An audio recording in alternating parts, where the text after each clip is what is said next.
Hello everyone. In the previous video, I have discussed about regulation of gene expression and lack operon.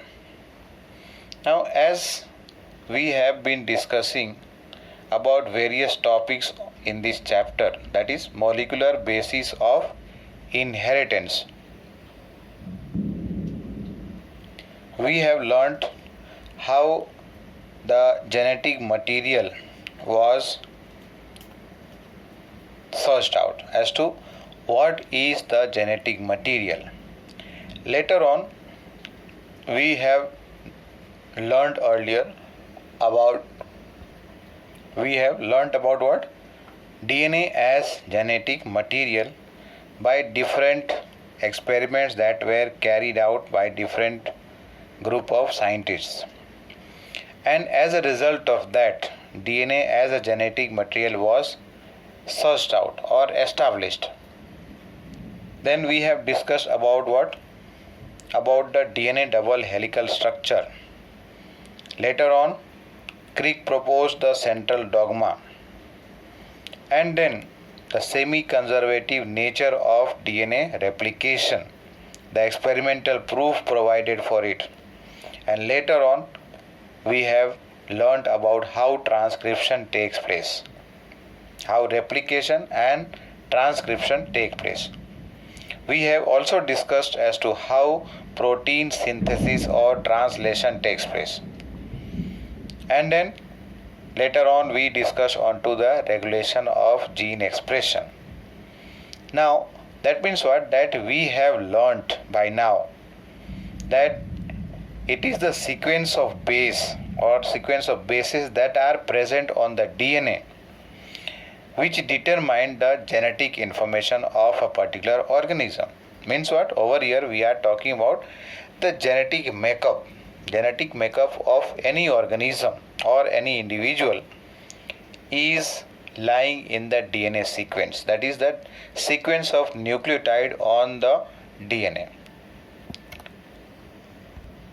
If we suppose that two individuals they differ from each other,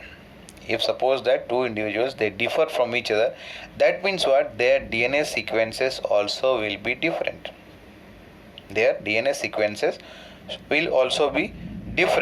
At least at some places. 100% matching DNA sequences will not be present in any two persons. And all these assumptions or all these studies had led to the quest of finding out as to the complete DNA sequence, establishing the complete DNA sequence of human gene, that is the human genome. And the various techniques have been developed. Means what? The establishment of the genetic engineering, that is a branch of biology where what happens? Genes are manipulated with the knowledge of the molecules, that is the DNA mainly here, and then the RNA and the proteins. So what happens here? With the establishment of the genetic engineering techniques, it was possible to isolate the gene and then clone it in any piece of DNA. Means what? First of all, to isolate the gene from an organism, and then a part of that gene can be cloned. A part of gene you can say, or otherwise the clone any piece of DNA which may be working like a gene here. And then also what happened? The determination can be done. That is, the DNA sequences can be determined here. How these DNA sequences can be determined is because the availability of simple and fast techniques are now available. Availability of what is that? Simple and fast techniques are there which helps to determine the sequences of nucleotide on the DNA. So first of all, what happened here? Because of establishment of genetic engineering techniques, it is possible to isolate and then clone any piece of DNA. Let us say over here any piece of DNA is let us suppose as a gene here. So that gene can be cloned in various vectors. We will be discussing later what is the vector over here I am referring to, and then also to determine the sequence of DNA because of the availability of techniques. Different techniques are available now. So a very ambitious project was launched. A very ambitious project was launched in the year 1990, and this project was launched to sequence the human genome. What was the aim over here? For sequencing the human genome, a project was launched in 1990, and this project was named as Human Genome Project, in short HGP. In short HGP, and this was a mega project. Why it was a mega project? Because many countries were included, plus also huge amount of money was needed for this. Huge amount of money was needed for this. That means what? Can we imagine here? Can we imagine the magnitude and the requirement of the project? What is that I said? That can we imagine the magnitude and the requirement of the project as to how much money was needed, what all facilities were needed. So what happens here? Once again, can we imagine the magnitude and the requirement of the project if we simply define the aim of the project as follows? What was the aim of the project? Let us see here. See here, the human genome, has approximately 3 multiplied into 10 to the power 9 base pair. Means what? Here can we call these as 3 billion base pair. 3 billion base pair. 10 to the power 6 is called as million, and here we are referring to 10 to the power 9 base pair. That means what? 3 billion base pairs are present. And in sequencing this many base pairs, what will be the cost of the project? So it was estimated in the beginning, that is the cost, estimated cost in the beginning when the project was launched, that in order to sequence one base pair, in order to sequence one base pair, the cost was coming to $3. Means what? US dollar, how many? 3 are there. That means over here that $3 per base pair was the initial cost at the time of launching this project. That means if it is calculated on the rate of $3 per base pair, so you can just multiply into 3 billion base pair. It comes to approximately 9 billion US dollar. It comes to approximately $9 billion in terms of cost over here, estimated cost. This is not the actual cost, this is estimated cost at the time of the launching or in the beginning of the launching of this project. Further, one more thing. Suppose that whatever information is gathered, that is the DNA sequences or nucleotide sequence that is after sequencing that is obtained, that has to be stored somewhere. Let us say if it has to be typed into the form of a book, then how many books will be filled up or how many books will be required for storing the information here? Let us consider that one page of a book, one page of the book is having 1000 letters. One page of the book is containing 1000 letters, and each of this book are having, let us say, 1000 pages. That means what? The total books that are going to be required or that will be filled up will be 3300 books. Means what? 3300 books will be required to store the information that will be gathered by sequencing the DNA of a single human cell. DNA of a single human cell. Once again, 3300 books are required. And each of these books are having how many pages? 1000 pages. And each of these pages are having or that contains 1000 letters. So that means what? A huge amount of resources were needed. And this information, that is 3300 books, how it is going to be stored. And for this storage of this much data, what was the data that was expected to be generated also necessitated मतलब जरूरत पड़ी किस चीज़ की? High speed computational device, like let us say over here computer, high speed computational device, so that what happens, the data that is available, that is gathered here, that can be stored, and then when it is necessary it can be retrieved back, and also it can be used for the analysis. It can be first of all stored, it can be retrieved according to the needs and requirement, and that can be used for analysis purpose. That means what over here, that this Human Genome Project was associated with a branch, new area or new branch of biology, that is called as bioinformatics, where what happens, the use of computer was required here in order to store the data, in order to analyze the data, and in order to retrieve whenever necessary. Now coming to the goals of Human Genome Project. What were the goals that was set for the Human Genome Project? So here first of all was, the aim was, or the goal was to identify all the genes that are present in human DNA, and that was estimated to be approximately somewhere between 20,000 to 25,000 genes.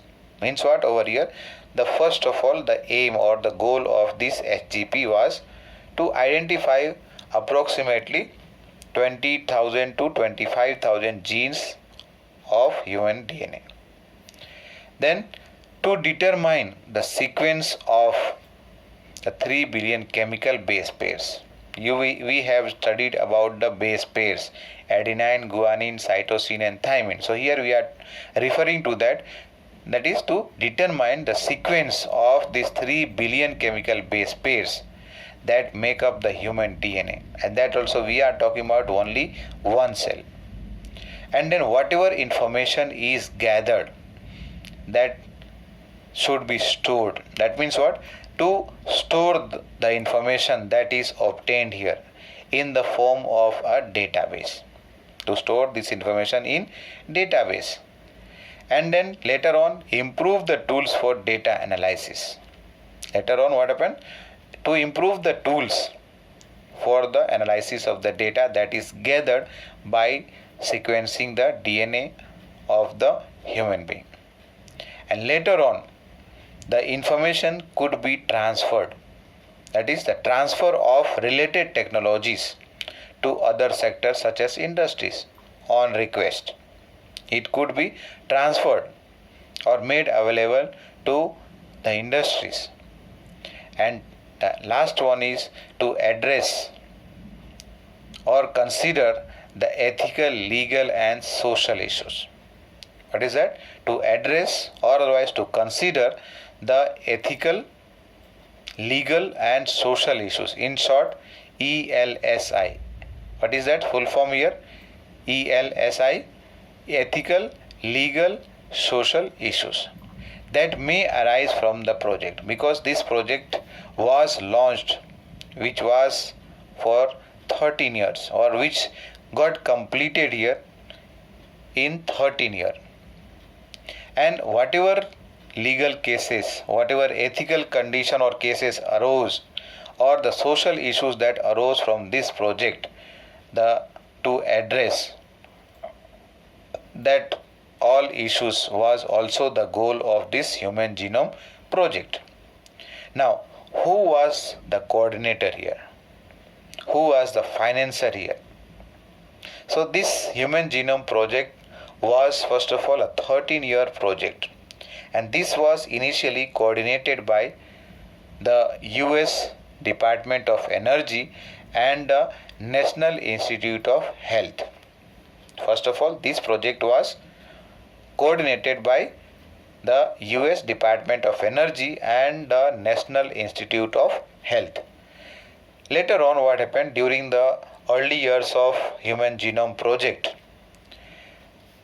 UK, that is Wellcome Trust from UK, became a major partner here. Wellcome Trust of UK became major partner in the early years of Human Genome Project, and later on financial contribution, okay, and whatever requirements was there, that all also came from different countries, like for example Japan, France, Germany, China and other countries. And this project was completed in 2003. That means what? The project was launched in 1990 and this was completed in 2003. Now, whatever knowledge about the effect of DNA, variation among individuals can lead to revolutionary following branches or following points here. The knowledge about the effect of DNA variation among individuals can lead to revolutionary following. First of all, new ways to diagnose. Means what? So many diseases are caused. First of all, their disease should be diagnosed properly, and then treatment should be available. And if possible, this disorder or diseases should be prevented. So that's why here first thing is what? A new way to diagnose. The treatment, search for the treatment of that particular disease. And then to prevent thousands of disorders that affect the human being. First of all, what we are talking, the knowledge about the effect of variation in DNA in a particular individual or among individuals can lead to development or revolutionary following points here. The new ways to diagnose, to find a suitable treatment, or let us say to treat that particular disorder and prevent thousands of disorders that affect the human being at present. Later on, provide clues to understand human biology. First of all, clues to understand human biology means what? We are talking about ourselves, to understand the human genome here, because the project was to sequence the human genome. And then after learning about the non-human organism DNA sequences, first of all we are talking about the Human Genome Project. Later on, the other organisms, the genome of other organisms also have been sequenced. So what happens here?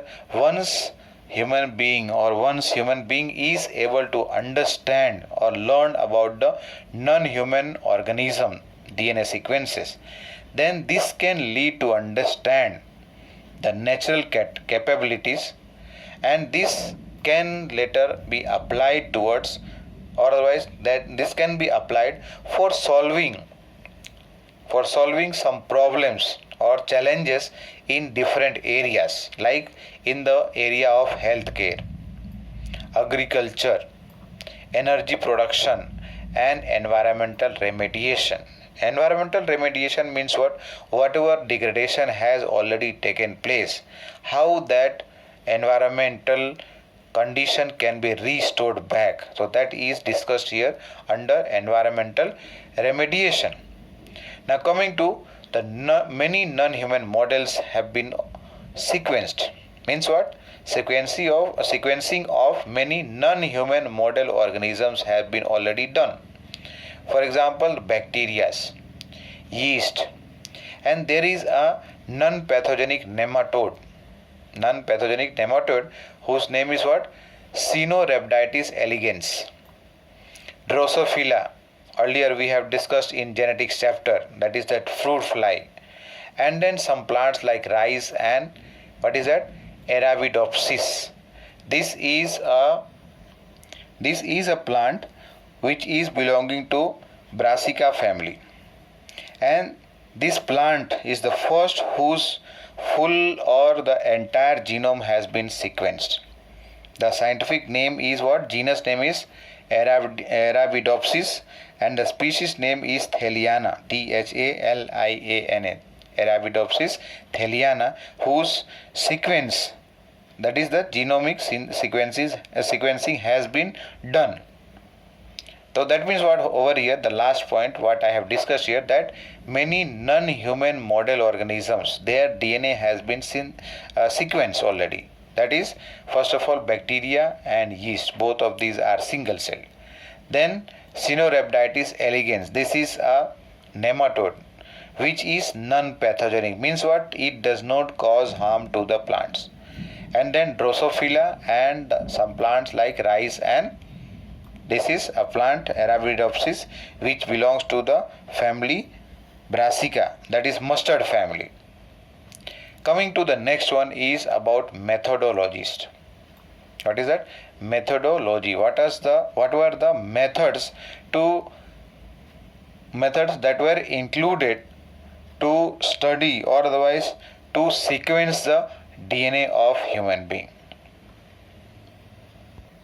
And this I will discuss in the next video. Thank you.